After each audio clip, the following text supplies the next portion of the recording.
What's going on, everybody? This is Jeff with Living in Arizona, and today I'm going to show you guys Catalina Foothills and Oro Valley. I've got some drone footage.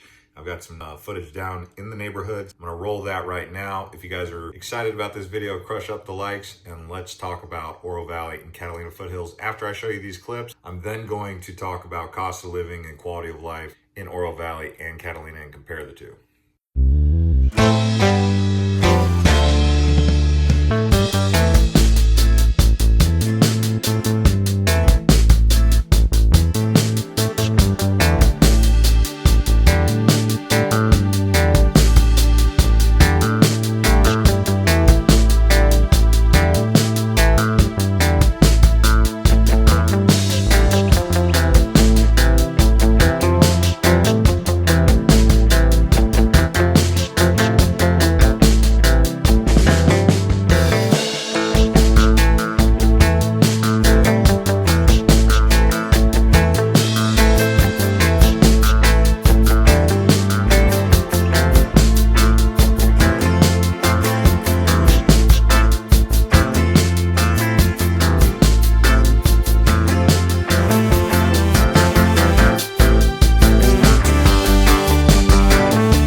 So now you have an idea of what Oro Valley and Catalina Foothills look like from the air, from the ground. Now we're going to talk about it on the map, and we're going to go into cost of living and all that jazz here. So as you can see, this is Tucson. Right here is Catalina Foothills, and then up here on the 77 is Oro Valley. They're pretty close, and actually they're just on different sides of the Catalina Mountains. So this at the top here, the summit, is Mount Lemmon. Now let me dial this in, but before I do, I would like to invite you guys to join me on my other channel, Urban J Reviews. I will put a link in the description to my new channel, and I hope to see you guys over there. Okay, so let's get back on subject. All right, so now I'm going to go to the satellite, and I'm going to show you guys just where everything's at. So you have Oro Valley, Casa Adobes, and then you have Catalina Foothill, or Casas Adobes. An adobe, in case you're wondering, that basically what Casas Adobe means is mud house. That's a casa. A casa is a house. Adobes is like a mud brick. Okay. Anyway, so as we're going to dial it in here, I'm going to talk about Oro Valley first and foremost.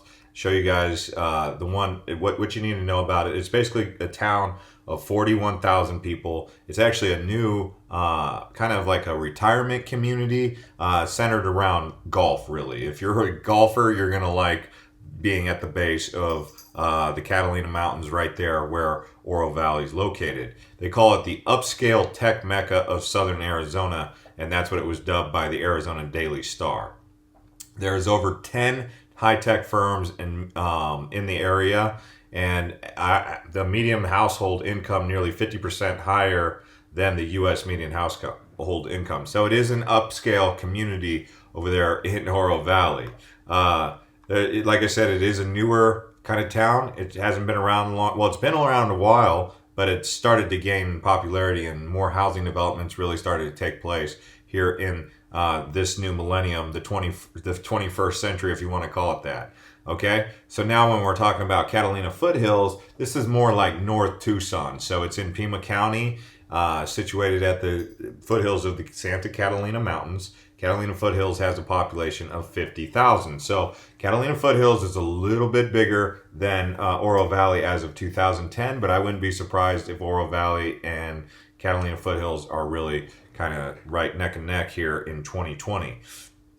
There is a little bit more history in the Santa Catalina Foothills, or the Catalina Foothills.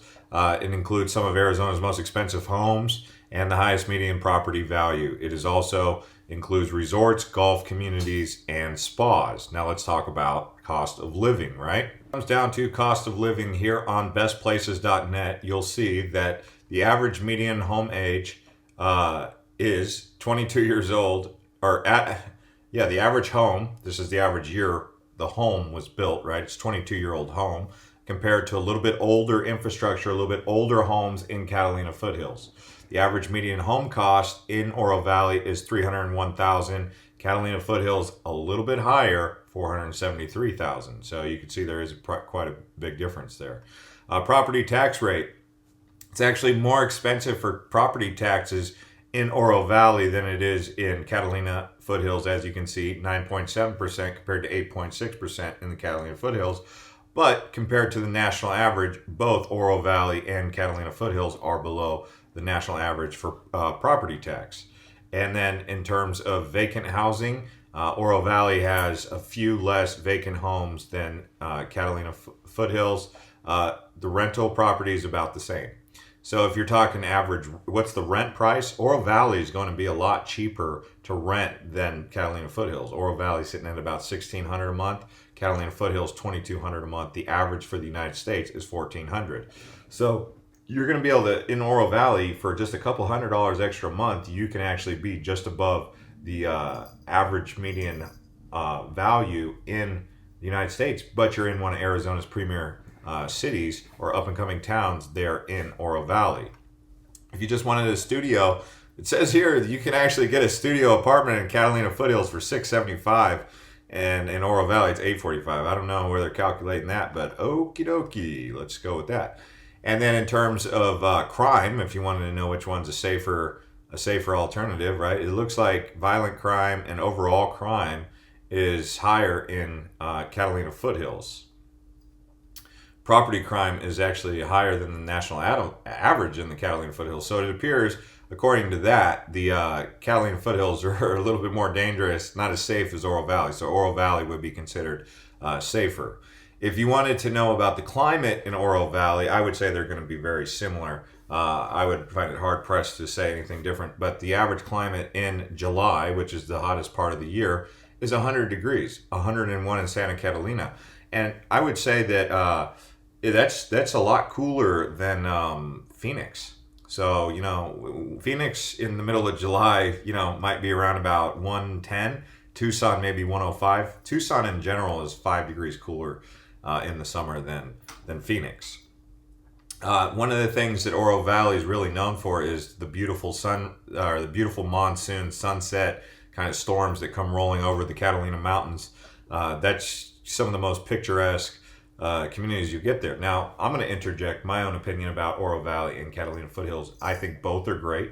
I like the Catalina Foothills maybe a little bit better because just the proximity and the view that you get down into the Tucson area. And I mean, you drive around the Catalina Foothills, if you get a chance, go down there and take a look. It's pretty nice. I mean, we have places like that here in Phoenix, like up in Desert Mountain or Tonto Hills, Cave Creek. You know, you can get that kind of beautiful desert climate where you're going to have, like, you know, in your backyard, you're going to have visits from bobcats, from mountain lions, from coyotes, from javelinas, from all sorts of different wildlife in your backyard in both Oro Valley and Catalina Foothills. But Catalina Foothills really gets some wildlife, especially the more high up you go into the desert. And, you know, I don't look at it as a scary thing. I look at it as an awesome thing, being visited by wildlife. You know, I don't think there's ever been a fatal attack of any sort of animal. I mean, every once in a while you get a rabid bobcat that might attack like a dog or something. In fact, you know, that's the one thing that you're going to have a problem with any of this desert living in Arizona is you're going to have to watch your pets around some of the wildlife because that can be an issue. But if you just wanted to know about any other subjects, you know, related to that, I guess you could dial in the education system. But I mean, how do you really quantify that? I mean, expense per student, you know, it's like Oro Valley pays more per student, I guess. But, you know, both have good school districts, but they're, for the most part, they're for older people, like with money, not necessarily young families. Although young families totally live there and they enjoy it. But for the most part, it's, you know, retirement communities centralized around golf. So anyways, guys, if you guys appreciated this video, subscribe to this channel and like the video, and we will see you guys on the next one.